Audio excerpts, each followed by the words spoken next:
Felix has a question. I was going to ask my last one. With this new protocols outlined, I mean, is that enough to get the Premier League back? Are we all on one page that with these protocols we can continue the league in a good place? But Felix, you can also ask your question and then he answers that. Can you hear me? I can hear you, my brother. Okay. So I have two questions, just two short questions. You talk about safety and security.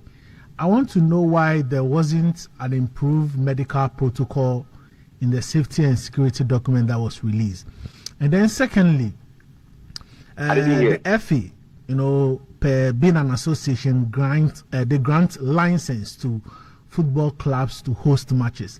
But don't you think that we need to get to a point where if an individual, I'm saying this because there are club owners who have built their own facility, to host football events. Don't you think that the FA should have a say in when structures are being put up to host football matches? So, for instance, if I'm going to build, I know I need a license or a building permit from the town and country planning. Don't you think when it comes to building a football facility, the FA should advise on some of the basic things that needs to be involved in putting up that structure to help in security and safety of everybody involved? I agree with you. Thank you. The first question was, please, your first question. My first question was why there wasn't any medical protocol in the revised security and safety protocols that were brought out by the FA. Thank you. So for the first question, for the medical protocol, it's already in our regulation. So if you read the first part, it says that this also it's a supplementary to what already exists. What we have added in the medical this protocol is that we have now instituted a safety and security coordinator of every match. You understand? He is supposed to do the coordination of all the security people that comes to the match. What we have realized is that there's poor coordination. The ambulance come, they are doing their thing. The medical people come, that's the Red Cross, they are doing their thing. You understand? Security is doing their thing. But when you have one focal person who's in charge of the safety and security operations, the safety and security includes the prevention of injury, which is, and of course, response to emergencies and all of that, the fire service, all those people comes under safety. You understand? Then we have the security one as well. Because we did not have that, we solved that problem by instituting that, and the police have agreed. So we train people who are going to be in charge of the whole safety and security operations. And this time around, their deployment time have all been stated in there. And then we have also added the protocol they have to follow of not moving away from their positions and all of that. So all those things were addressed in terms of the medical aspect. Now to the infrastructure aspect, the body responsible for as a technical consultant to public institutions and the state in terms of sporting infrastructure is the National Sports Authority. The National Sports Authority themselves in the past have come out severally to condemn the kind of constructions that had happened in the past because it did not fall within the standards of FIFA. Now, what we do is that every year, the standards that we develop, we actually go for the high standards in terms of what we provide to the National Sports Authority. We always provide them with the approved current FIFA and CAF stadium regulations, so that when we are constructing those facilities, it is constructed to suit a CAF or FIFA match. If it suits a CAF or FIFA match, already the GFA competition has been factored. So that they have. But the question is about the willpower sometimes. The question is also about who is constructing the facility. The question is also about who is talking to who, you understand?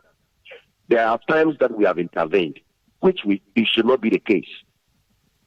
That we intervene to correct some defects in some of the constructions that are ongoing. Sometimes the intervention may come late because we are not even engaged, like you are saying, doing those constructions because the public authority in charge is the NSC.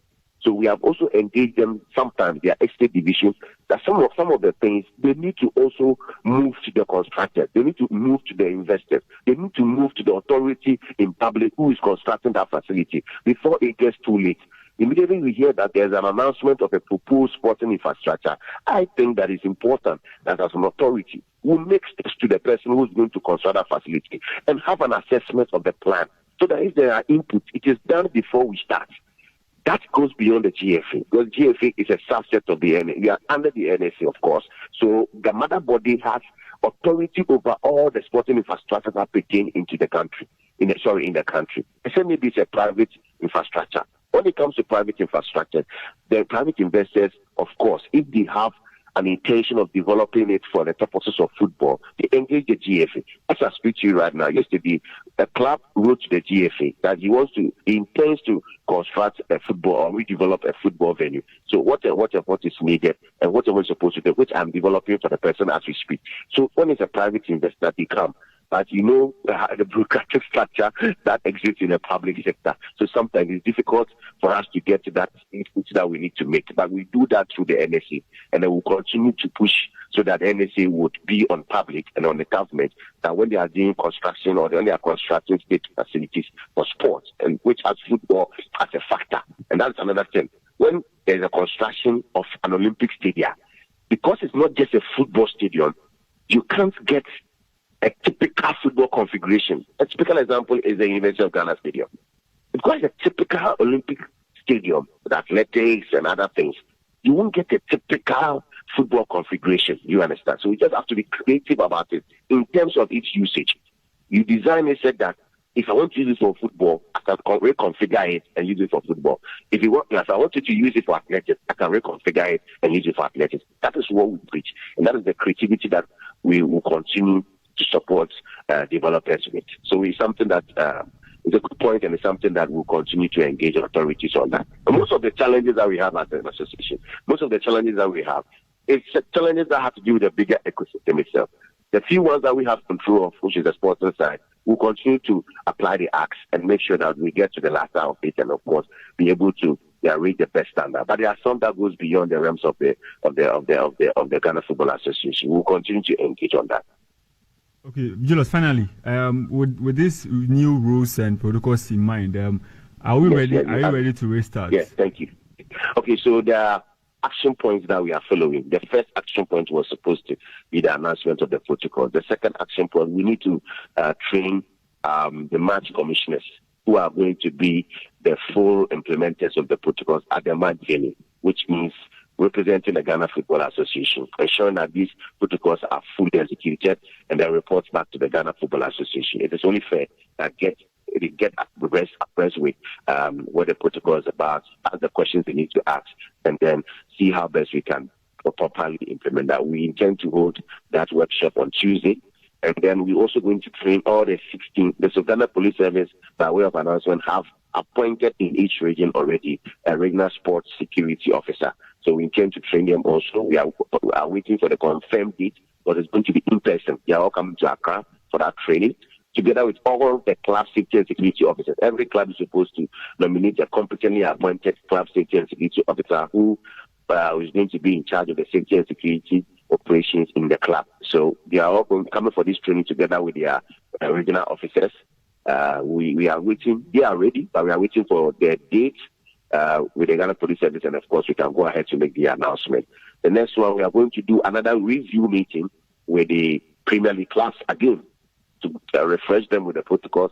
These are recommendations. Some of they made, and we added some to it and agreed and approved it. But it's important that we go through it together again to ensure that we know what we are going to do. You understand? Everybody understands their responsibilities and rules and all of that. Yeah. So after that, there's a re-inspection of the match venues, which is something we do every year. In the mid-season, we do re-inspection of match venues. So we are, this time around, together with other agencies like the National Sports Authority and the Ministry, we are going to reassess all the match venues with an eye on security, and then confirm the ones that are suitable to continue hosting GPL matches. The ones that fall short, we'll tell them the reasons why they fall short for them to improve upon it. If it is that they have improved upon it, they may go back to their match venues. So that one will be done. Before then, we can all agree that we are good to go. Julius, are these club safety and security officers for Premier League clubs only, or all clubs under the GFA? It's all clubs in the league, but this particular coming meeting in person will be for the Premier League clubs. But every club in the league has a club safety and security officer. Okay. Thank you so much. I'm grateful for your time this morning, Julius, for doing this with us on Team Talk. Thank you so much. Thank you, my brother, and I appreciate the opportunity to explain further issues around this particular case. Thank you.